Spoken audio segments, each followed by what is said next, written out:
નમસ્કાર મિત્રો, આજે તારીખ છે 19/8/2026। ભૂમિપુત્ર ફાર્મ, ગામ થાણા કલોર, તાલુકો જેતપુર, જિલ્લો રાજકોટ। મોબાઈલ નંબર 98 255 55 9 મિત્રો, આપણે આ જોઈ શકીએ છીએ મગફળી, અને આ વર્ષે પુષ્કળ પ્રમાણમાં મગફળીના પીડા પડવાના પ્રશ્ન છે, ઘણા છે એમ। એટલે મેં આગળ ઘણી જગ્યાએ સલાહ લીધી, આમ તો થોડી ખબર હતી। એની અંદર મુખ્ય ઉણપ હોય તો ફેરસ સલ્ફેટની હોય, કારણ કે એ એક જાણવા મળ્યું કે સતત ભેજવાળું વાતાવરણ, અમુક જમીન એવી હોય, અમારા ગામની અંદર અમુક જમીન એવી હોય કે એમાં સતત પીડા પડવાનો પ્રશ્ન રહેતો હોય એમ। એટલે એની અંદર શું હોય કે જેટલી ઝડપથી પાકતી વેરાયટી હોય ને ઝડપથી ખોરાક જોતો હોય, કારણ કે મારે આ છે ઉભળી મગફળી છે, ઉભળી મગફળી એટલે લગભગ 90-100 દિવસે તૈયાર થઈ જતી હોય। એ મગફળીમાં આવા પ્રશ્ન કદાચ વધારે જોવા મળે, કારણ કે એને ઝડપથી તૈયાર થઈને ઝડપથી પાકી જવું એમ, એટલે ફટાફટ ખોરાક ઉપડતો હોય, અને ફટાફટ ખોરાક એને જોતો હોય, નાઇટ્રોજન, ફોસ્ફરસ, પોટાશ છે, એ સિવાયના બધા તત્વો છે, એ બધા એમાં જો મુખ્ય રોલ કોઈનો હોય ને તો ફેરસનો છે, કારણ કે ફેરસની ઉણપ થાય એટલે પાન પીળા પડે એટલે ફોટોસિન્થેસિસ એવું કંઈક આપણે કહેવાય, ટૂંકમાં ક્લોરોફિલ કંઈક કદાચ એવું ઘટે એટલે શું થાય, પાંદડું ખોરાક લેવાનું બંધ કરે, એટલે એના થકી બધા પ્રશ્ન હોય એમ।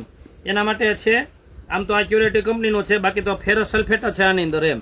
એટલે કદાચ ક્યાંક આપણે ઘણી કરિયાણાની દુકાને આની અંદર ફેરસ સલ્ફેટ મળે, ફેરસ સલ્ફેટ, અને એને ટૂંકમાં પ્રગતિશીલ બનાવવા માટે, એમ ગતિશીલ કરવું, ટૂંકમાં એને સક્રિય કરવું હોય એના માટે એની અંદર 10 ગ્રામ 100 ગ્રામ ટૂંકમાં પંપની અંદર ફેરસ સલ્ફેટ, અને 10 ગ્રામ એની અંદર લીંબુના ફૂલ એમ, કારણ કે એને એક્ટિવેટ કરવું હોય, એને ટૂંકમાં કરવું હોય તો 10 ગ્રામ લીંબુના ફૂલ બને। અને હું સાથે બીજું એક મારું છું, ટૂંકમાં ચિલેટેડ માઇક્રોન્યુટ્રિયન છે, એની અંદર 2% ફેરસ ને મેંગેનીઝ ને બધી વસ્તુ છે।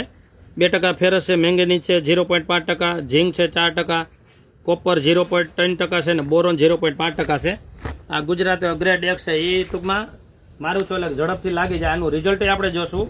બાકી ઉત્તમ વસ્તુ એ છે કે આ વસ્તુની જરૂર હોય તો 25 થી 40 દિવસની અંદર આને ઉપયોગ કરી નાખવાનો, અને આવી રીતે અત્યારે પીડું પડ્યું હોય તો 10 દિવસની ગાળે 2 વખત, અને ખાસ એ ધ્યાન રાખવાનું છે, આ બહુ એસિડ ખરાબ હોય એટલે પંપ નજીક નહીં રાખવાનો, બહુ મગફળીથી ઓછામાં શું આપણે ટૂંકમાં 1 ફૂટ જેટલો ઊંચો રાખીને છાંટવાનું, અને બીજી જગ્યાએ ક્યાંય એક જગ્યાએ ટૂંકમાં પંપ સ્થિર નહીં રાખવાનું, એક જગ્યાએ બહુ પાણી પડે નહીં કરવાનું એમ, નહીંતર એ ટૂંકમાં એના પાંદડા બરવાની શક્યતા રહી એમ।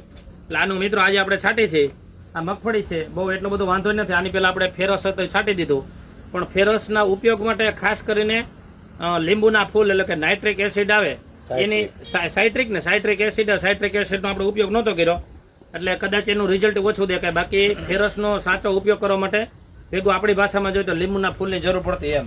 એટલે આજે આપણે છાંટી છે, ખાસ ધ્યાન રાખવાનું, ઊંચું રાખવાનું, બહુ પ્રમાણ વધારવાનું નથી, ખાસ પ્રમાણ 10 ગ્રામ લીંબુના ફૂલ અને 90 ટૂંકમાં 100 ગ્રામ ફેરસ સલ્ફેટ, અને ઊંચું રાખીને છાંટવાનું, એક જગ્યાએ પંપ કે સ્થિર નહીં થવા દેવાનું।